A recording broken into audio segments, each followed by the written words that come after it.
Okay, full bellies. We're going to jump into this so we can honor the time that we have with you today. My name is Scott Traylor.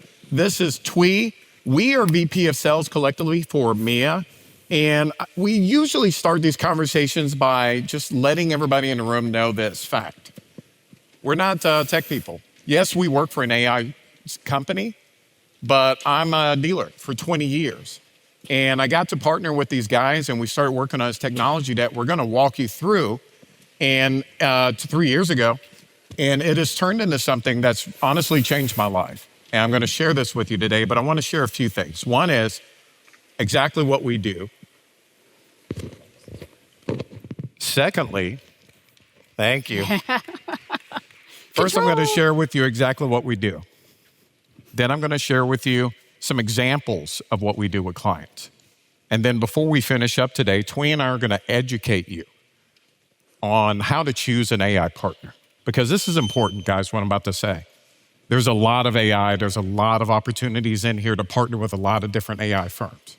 And on the surface, they truly look alike. But when you get beneath the surface, you realize a lot of them are not the same. So we're gonna get into that before we leave you today and give you some really good knowledge on how to decide who should I partner with. But let me start. Mia is about 3 years old. To date, we've cleared 3 million calls, 3 million conversations with clients nationwide. Those 3 million conversations have booked over 300,000 appointments for our clients.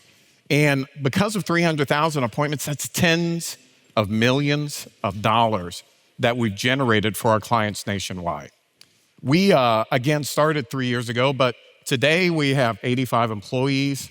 We are nationwide, and we're excited to share that at the end of this month, we'll be announcing some incredible OEM partnerships that will be very important to you guys as dealers. Also, Mia has over 35 integrations, and this allows us to do our work. Understand this, we started on the sales side with technology that was fully agentic AI, with one goal, to automate the BDC. We wanted to automate the BDC for sales, for service, and for reception. You're going to hear that a lot today with a lot of the individuals in this room. But we went a step further. We went from the voice inbound and went to voice outbound. We also went into text. And before the end of the year, we'll be in chat and an email. All this is so that we can centralize communications for your clients, centralize communications for your stores in a manner that makes your job easier. I'm going to come back to that point about making your job easier before I finish. Because what we have found after studying this market and honestly helping to create this market is that oftentimes really smart engineers at AI firms can make the jobs of dealers a whole lot difficult and way more difficult than it has to be. And we can actually change that. So, Twee and I are going to show you a few calls, and we're going to talk you through a few calls so that you understand the impact of Mia for your client, the consumer. We're going to show you these calls and let you listen to these calls so that you have a good understanding of what the experience for your consumer is. Which, understand this, if it's a bad experience for the consumer, it's a bad experience for your brand and undermines your brand. And so we'll dive into this, and then afterwards, we're going to get into a really good education on how to decide who I'm going to partner with. So, first call. A sweet lady had an issue with her car. It's a common issue. And she was looking for an opportunity to get it fixed. She called into the dealer that she does business with. And that dealer was Mia that answered the call. If you'll play the call, Twee.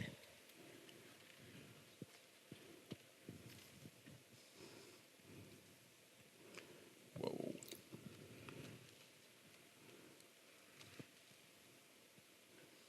I got you.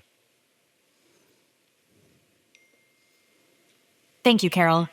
What kind of service do you need for your vehicle? Well, I have a notice on my dash, and it says emergency call coming. I want an appointment. I have somebody check it. I don't want to drive it with that with that message on. I can't get that message off. So I understand the urgency, Carol. To help you best, can you please tell me the year, make, and model of your vehicle? it's a 2025 Cadillac XT5. Got it. Will you be dropping off your XT5 or waiting during the appointment? I will be waiting during the appointment.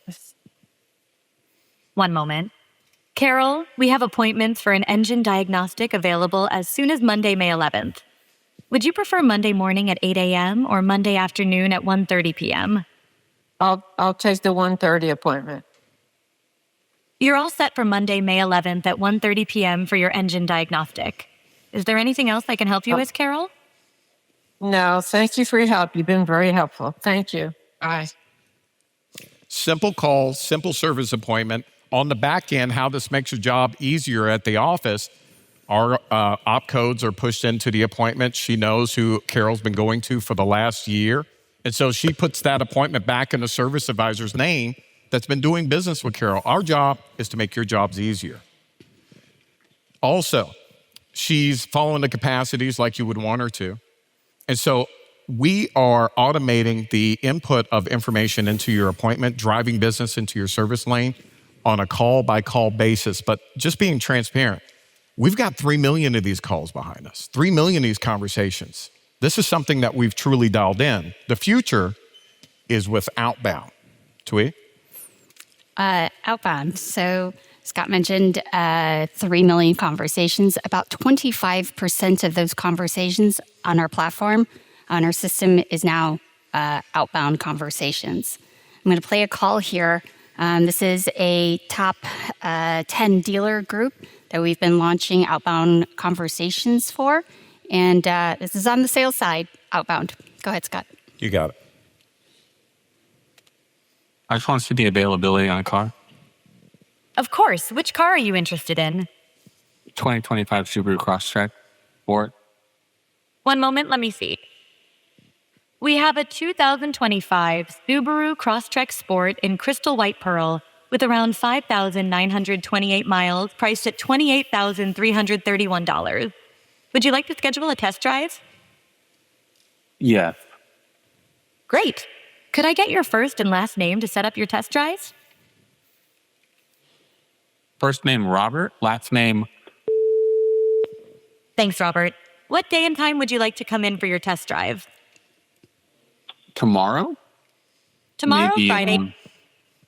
No problem. What time works best for you tomorrow? What time do you open tomorrow? We open at 9 o'clock in the morning tomorrow and close at 9 o'clock at night. What time would you like to come in? I'd like to come in at 9:15. 9:15 in the morning tomorrow works perfectly.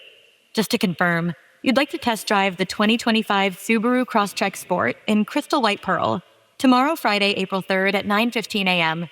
Can I lock that appointment in for you? Yeah. Awesome. You're all set for your test drive of the 2025 Subaru Crosstrek Sport tomorrow at 9:15 in the morning. Is there anything else I can help you with? The car is still available? Yes, the Subaru Crosstrek Sport is still available. Anything else I Okay. can help with? That's all. Great. Thank you. Sounds good. Have a wonderful day, Robert. Bye-bye. So the context behind that call was the outbound SMS that went out first to reach the customer. She left a voicemail. She left a message, and he called the dealership back, another digital channel. And she was able to book that appointment, integrated into that CRM system, pushed right into the activity, not into notes. And we can do this at scale at this point.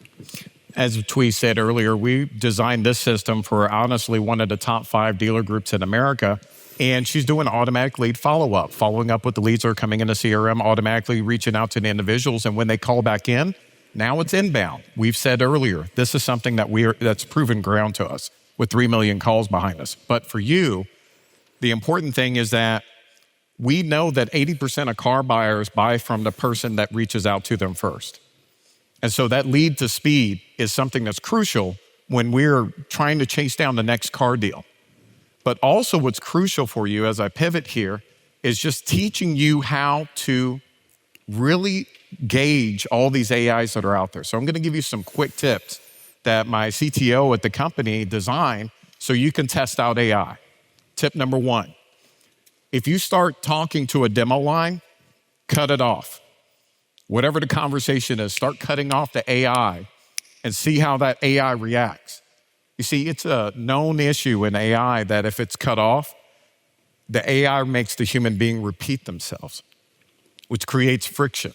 It's a bad experience. You've all experienced that in your lives. Point number 2, open up your book on your phone or Kindle or something. Go to the demo line of the AI that you're trying to gauge and just read 2 or 3 paragraphs, monologue. You see, AI has a problem trying to figure out when it's your time to talk or my time to talk. And so if you go down this path, you're going to expose a bad experience for your consumer, which turns into a bad experience for your brand. And I'll give you one last thing. They just sent me up. Huh? They sent me up. The You're last getting the hook, Scott. Before I get to you, go ahead, say the last thing. The last thing is ask your AI provider, how much of the work do I have to do? Because a lot of AI providers, honestly, encourage you to do prompt engineering, whereas what we think is the best route, I'm a car guy. I don't know how to do prompt engineering. And so I want AI that's actually going to do the work for me and not create work for me. So those are just some educational tips for everybody. Let's hear from Mia. Just as a reminder, you can put questions in the app. You can do that by going to Agenda, tapping on the session that we're on right now, and just type away if you could, because this session is all compressed, so it's not presenter by presenter. Just put who the question is for, just so we can make sense of it afterwards as well, because we'll probably get our presenters to answer the questions that we go in. Here's a question. What happens if vehicle is out on a test drive and not currently at the location? Oh, tricky one. Yeah, it's a tricky one, but the truth is AI's got to have a source of truth. The source of truth is going to be like your vAuto, VinQ, whatever your inventory management system is. And so the AI is not going to know, just being transparent. The AI is not going to know if the car is off-site or not. And so they'll let you know if the car is sold. And if the car is not sold, AI can speak to that. And honestly, if somebody's telling you that they can speak to that, I think that's going to be, I don't think that's something that's legit. Go ahead. Where do you see this technology being in 12 months from now? So 12 months from now, without giving too much of our internal game up, 100% we're going to be more involved in the outbound calls, following up with the leads. As a rule, if there's 10 steps to a sale, I say that AI needs to be in step 1 and 2 and 9 and 10. That center part needs to be for the human being, and that's not going to change anytime soon. And so I think that what we can do better in the next 12 months is get more opportunities in front of the human being so that they can actually convert to sales. So again, 1 and 2 and 9 and 10. And there's a lot of things to do in those spaces that are going to create efficiencies and optimize the operations. We're going to be in those spaces. So lead follow-up, maybe qualifying the lead, chasing leads longer, definitely on the service side, getting deeper into what's going on at the bay, as opposed to what's going on up top. As well as the self-learning. So she's going to be self-learning and remembering every conversation and optimizing herself. Last question. Yeah. What is the biggest technical hurdle right now to getting to the next step AI across the board in voice AI? What's the technical hurdle? As far as the technical hurdles are, I think that one of the biggest hurdles that we have deploying AI is getting our dealers to consider any AI agent that they're bringing in the house as a new staff member. I'll say this because we've been trained over years of being dealers to think of what we're hiring or what we're buying as a tool. And if we do that, then we think we're going to put it on the shelf, plug it in, turn it on, and forget about it. And that's just not the case. You're going to have to coach this technology and work with this technology like you would any other staff member in your building. So I think that's one of the hurdles that we have to try and figure out as a collective group for our dealers.